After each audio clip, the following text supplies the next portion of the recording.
Not every story begins with a conflict. Some begin with something far more quiet and far more dangerous to the global status quo. They begin with a nation finally remembering its worth. Tonight, we are taking you to a place where the earth is rich, the spirit is fierce, and the people have finally awakened after decades of calculated silence. Tonight, we go to Mali, but this isn't the Mali you've read about in Western headlines. This is a Mali that is no longer bowing, a Mali that is no longer apologizing for its own existence. This is a nation that has stood up, brushed the dust off its knees, and refused to ever kneel again. For years, giants walked across West Africa. I'm talking about corporate giants with ironclad contracts, giants with the kind of backroom influence that can make or break a government. They carved out deals that benefited everyone except the people standing on the very soil where those riches were found. But today, West Africa has a new voice, and in Mali, that voice has a name, General Assimi Goïta. He's been called many things by the international media. They call him bold, they call him unshaken, some call him relentless. But to the people of the Sahel, he represents a new generation of African leadership, one that refuses to be intimidated by the shadow of a multinational corporation. Tonight's breaking report on Power and Pulse is not just a victory for a single country. It is a message. It is an echo vibrating through the Sahel, hitting the walls of every boardroom in the West.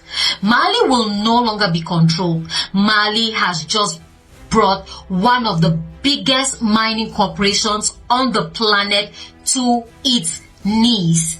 This is that story. For decades, Mali has been one of the world's richest gold territories. We are talking about legendary wealth, the kind of gold that once made Mansa Musa the richest man in human history. Yet, in the modern era, a strange and heartbreaking paradox emerged.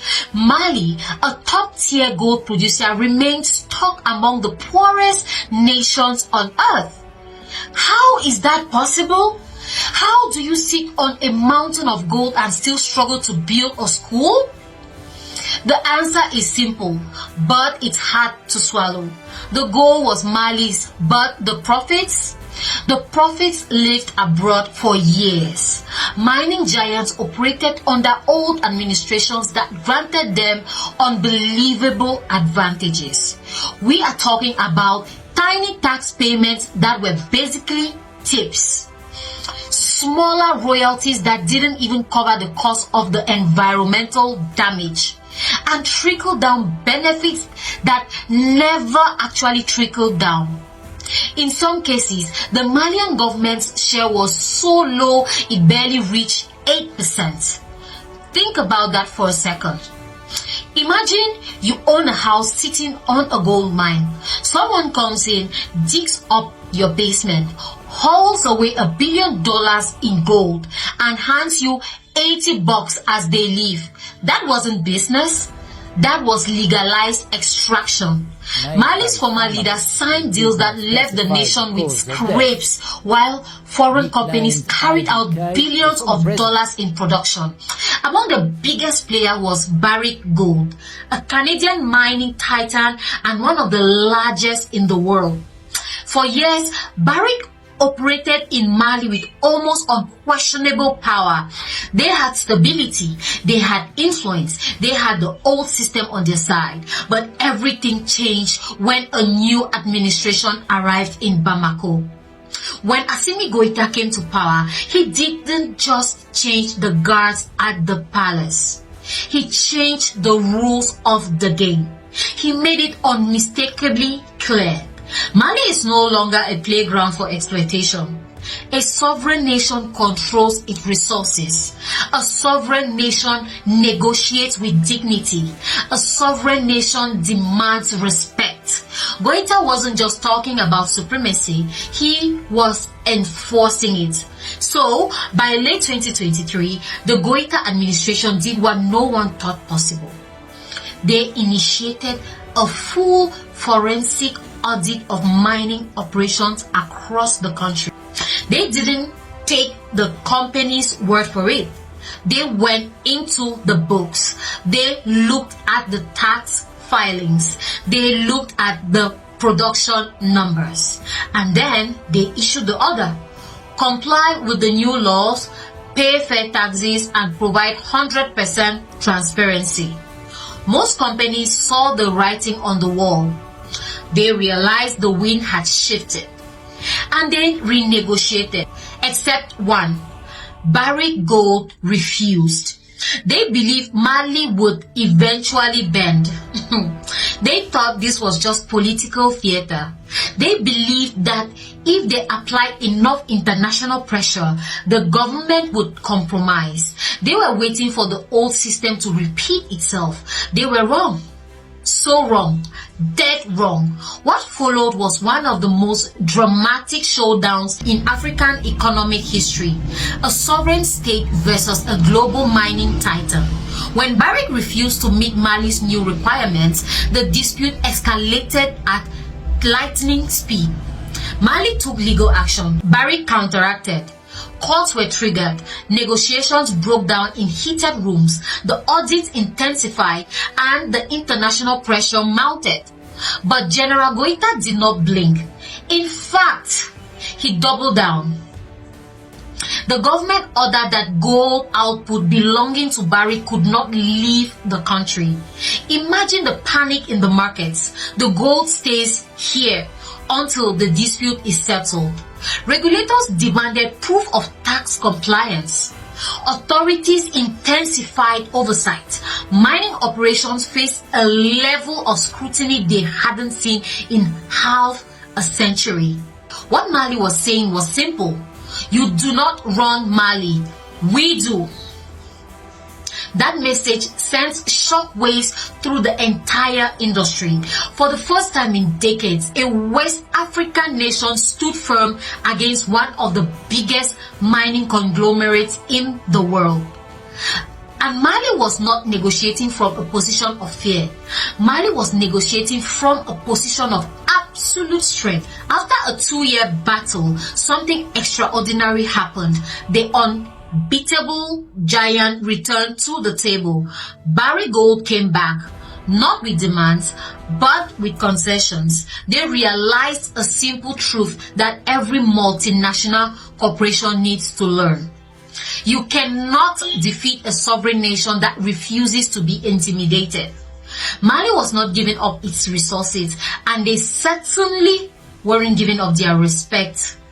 Barrick came back ready to pay, and the Goita administration delivered a historic set of conditions that has fundamentally changed the landscape of African mining. First, the immediate financial settlement, $430 million, not in installments, over 10 years, within 6 days. 6 days. No extensions, no excuses. This was a signal. Mali was done with slow-moving negotiations that led to nowhere. They demanded the money as a settlement for years of unresolved disputes. But that was just the beginning. Next came an additional 50 billion CFA in overdue taxes for years. Fiscal obligations had been buried in accounting loopholes. Mali said, close the books, pay what you owe me. Now, no arguments, no escape. The era of minimal contributions was officially over. But here is a part that is truly revolutionary. The ownership shake under previous administrations. Mali held single-digit percentages. They were junior partners in their own land. Under Assimi Goïta, Mali's ownership stake rose to 35%. Think about the power shift in that number. 35%. percent means more revenue. It means more influence in the boardroom. It means more power in decision making. This single change transformed Mali from a passive observer watching its world live in a truck into an active majority influence partner. And then came the offshoring ban. Taxes must be paid in Mali, not abroad. No more accounting games in tax havens. No more profits disappearing across borders before the Malian people even know they were made. If you make money from Malian gold, you pay for it in Bamako. Period. There was one more condition that shocked the industry. Mali required that top executive positions in these companies be filled by Malian citizens. For too long, the people running the show were foreign nationals who had no stake in the future of the country. Now, Mali's own mining engineers, economists, and managers are leading their own territory. For the first time, Malians occupy the major leadership roles in a billion-dollar sector. No more extraction without responsibility. No more profits without contribution. If you benefit from the land, the people of that land must benefit too. You build the school, you build the hospital, you employ the local youth. This victory has cemented Assimi Goïta's legacy. He has shown that African nations can negotiate from strength. He has shown that African resources belong first and foremost to African people. He has shown that giants can kneel when they face a leader who refuses to kneel first. But Goita is not standing alone. Across the Sahel, a new generation of leaders has emerged, determined, unapologetic, and sovereign. Assimi Goïta in Mali, Ibrahim Traoré in Burkina Faso, Abdurrahman Tiani in Niger. They are being called the lions of the Sahel. Together, they have redefined what African governance looks like. They are firm, they are united, and they are uncompromising. In the Sahel today, business is no longer a form of charity for outsiders. It's a partnership or nothing. If a foreign company wants access to these riches, there are new rules: respect, equality, fairness, national dignity. This is the new order. This is the new Africa. The Barrick Gold confrontation has become a symbol with global impact. The message is simple. Africa is awake. We are no longer accepting deals from a position of weakness. We are no longer signing contracts written in offices thousands of miles away. We are no longer the junior partner. This victory is bigger than gold. It's bigger than business. It's a symbol of a continent reclaiming its future. Under Goita's leadership, Mali is entering a new era: stronger economic independence, fairer business partnerships, reinforced national pride. Malians across the country have celebrated this move as a historic victory, and they should, because for the first time in a very long time, the people feel represented, they feel protected, they feel respected, and that alone, that is a revolution. History will remember this moment. Africa will remember this moment.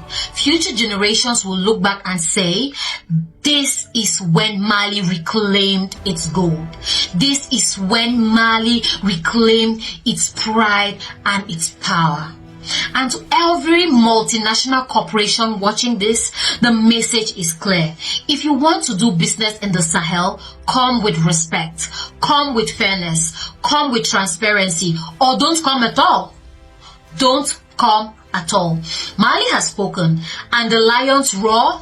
It will not be silenced. You've been watching Power and Pulse. If you believe in a sovereign Africa, if you believe in the power of the Sahel, then you know what to do. Share this video, like it to get the message out, and subscribe to keep the pulse of the continent alive, because the era of silence is over.